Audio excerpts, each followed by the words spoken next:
Okay, so the 2025 mock DEB paper 2 question 6 is looking at area. It says a community group has created an open space area ABCD in the shape of a square. So no real important information there except for the fact that that's a square, so that I can see that whatever the length is the same as the width. Okay, so ABCD is a square. So straight away, I'm actually just going to note in there some of the info. Okay, so we figured out there that was 34 meters. So the width is also 34 meters. We figured out by seeing that it was a square. The space has 4 equal right angle triangular flower beds. So again here, these pieces of info that I'm given are all the same. These are all congruent triangles. So when I have each of these, okay, the longer side that's connected to, let's say, the right angle, because this is a square, so they're all right angles. Okay, so the longer side, but not the hypotenuse, is 24 meters. And the shorter side of each of them is 10 meters.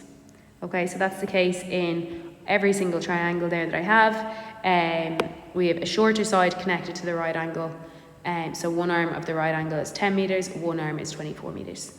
Okay, so that was another important thing, that all the triangles were equal. Well, it might not be important, but for the time being, okay, we've been given some information. I'm just going to note it in on the diagram so that I don't have to do loads of reading every time.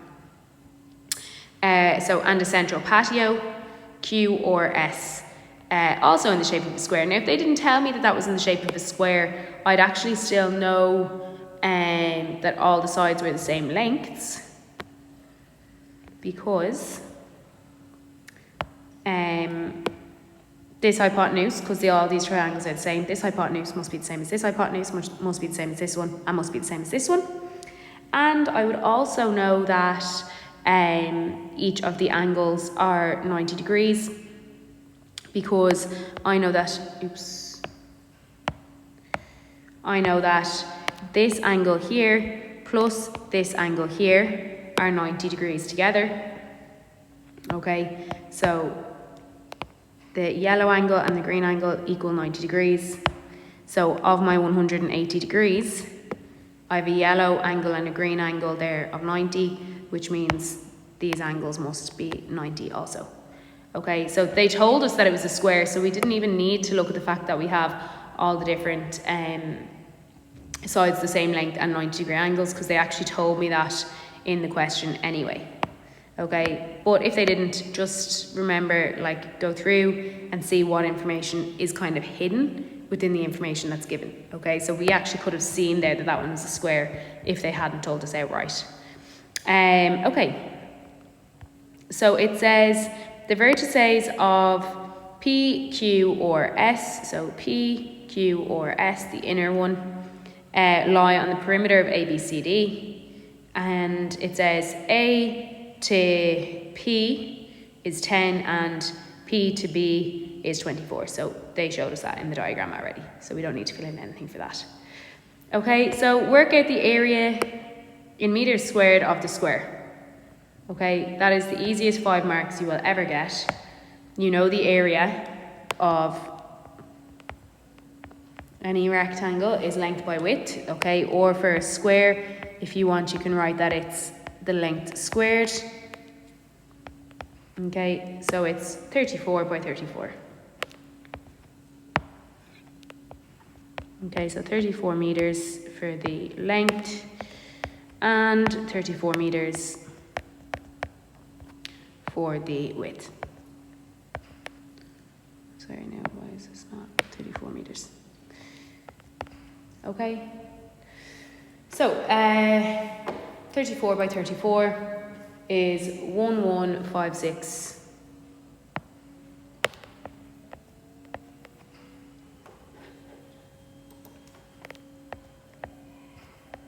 Okay, and then for units, well, I had meters and I had meters.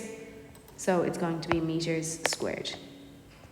Okay, now in this question, they were quite nice because you didn't have to write down the units to get your full marks here, but sometimes you will have to write down your units to get full marks. So don't take the risk, okay? Just get used to having the units written down there. Okay, so part 2 then says find the length of the hypotenuse of the right angle triangle. Okay, it tells us which right angle triangle we're going to use, but if it hadn't, it doesn't actually make a difference because all of the right angle triangles are congruent. Okay, they all have the exact same side lengths and all the exact same angle sizes. So, I'm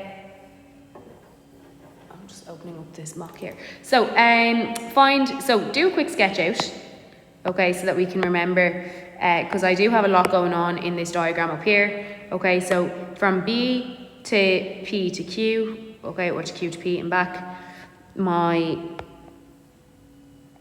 triangle looks like this.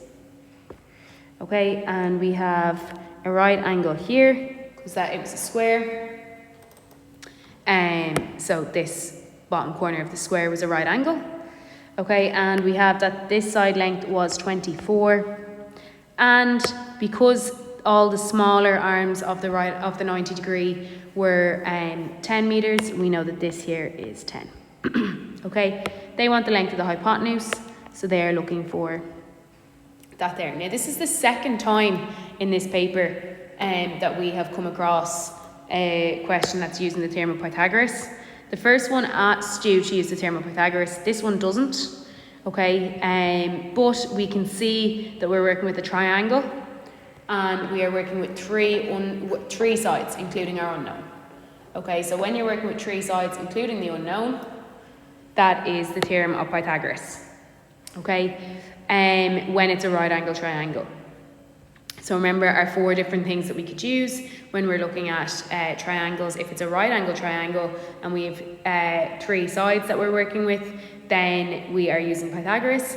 If it's a right angle triangle and we have 2 sides and an angle, including our unknown, then we'll use SOHCAHTOA. If it's not a right angle triangle, so if there's some other angle information given instead, and then we're given another 3 sides, then we're using the cosine rule. Okay, so similar to the theorem of Pythagoras, but instead of the 90 degrees there, it's going to be a different angle, then it's the cosine rule. And if it's 2 sides only that we're working with, including the unknown, and 2 angles, then we're using the sine rule. Okay, so for this one, so A part 2, write out the theorem of Pythagoras. A squared plus B squared equals C squared. Okay, so technically, this is just a special case of the cosine rule. If you'd done the cosine rule and just used the angle was 90 degrees, that's perfect. That's still going to get you the same answer. Okay, it's just that the theorem of Pythagoras is going to be a little bit quicker for us. So, let's figure out what we need. So side C is always my hypotenuse. So that's what I'm going to be trying to find here. Once I've figured out what side C is, A and B are just the other 2. Okay, so let's fill in 24 for A and let's fill in 10 for B. Okay, or the other way around. The key thing here is that the part that's not filled in is C squared, because that's the hypotenuse that we are trying to find. Okay, so 24 squared is 576. 10 squared is 100. Okay, so we're going to get 676 is C squared. Okay, now does that look like a realistic length for this hypotenuse here in comparison to 10 and 24? No, absolutely not. So look at it and think to yourself, why is this not the correct answer? Okay, well, I've actually only found C squared, okay, and I still need to find C. What I'm looking for is C, not C squared. Okay, so how do I get from C squared to C? I need to square root, which means I need to square root the left-hand side as well. Okay, and when I square root that, I'm going to get 26. Okay, so this is my answer. I'm going to write in my units just to make sure that I've gotten my answer fully correct. So I'm going to write it as 26 meters. Okay. In this one, so this part was out of 10, and you did lose a mark if you didn't write in meters. Okay, so it is important there to fill in your units. Okay, so part 3, hence find the area in meters squared of the central patio. Okay, so we know it's a square. The central patio is a square. And we now know that the lengths are 26. Okay. Another key part there to check that this looks correct at the end is my hypotenuse, we know, is the largest side. So check, even it looks realistic, but it is larger than the other two because it's a hypotenuse. Okay, so 26 and 26. So I need to find that area. Okay, so nice and quickly, the area. So for a square, it's length by width, or we can do just the length squared, just specifically for a square, length squared, so that we get 26 squared, which is back to the 700 or 676. Okay, so I knew that straight away because I had it up here. I went backwards. So 676. Okay, again, don't forget your units. Okay, meters squared. Okay. Part B then says the central patio is to be covered with rectangular flagstones measuring 80 centimetres by 50 centimetres. Work out how many flagstones are required to cover the patio, allowing an extra 20% for waste. So we have we've actually loads of different ways we can go through this. Okay, the first thing I'm going to note though is that my patio, the area of my patio, I'm going to write it down here.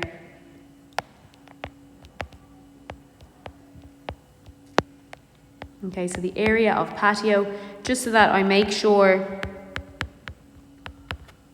I'm getting my marks for having that information carried down, was 676 meters squared. Now, when I compare that to the dimensions that they have given me the dimensions in centimetres. Okay, they said 80 centimetres by 50 centimetres. Now, it's going to be a lot easier for me to change centimetres to metres than it is metres squared to centimetres squared. Okay, remember, it's not so fun changing between squared units because it's not the same rules. So, remember, just to explain what I'm talking about, to go from centimetres to metres, we need to divide by 100. Okay, or to go from metres to centimetres, we multiplied by 100. Okay, so that's a simple unit conversion that we're really familiar with. But to go with centimetres squared to metres squared, we're dividing by 100 squared. Okay, or multiplying by 100 squared. It's like our scale factors. Okay, so just so that I don't have to bring this whole squared situation into it, what I'm going to do is I'm just going to make sure that my units there that they've given me for the flagstones are in metres. Okay, so my flagstone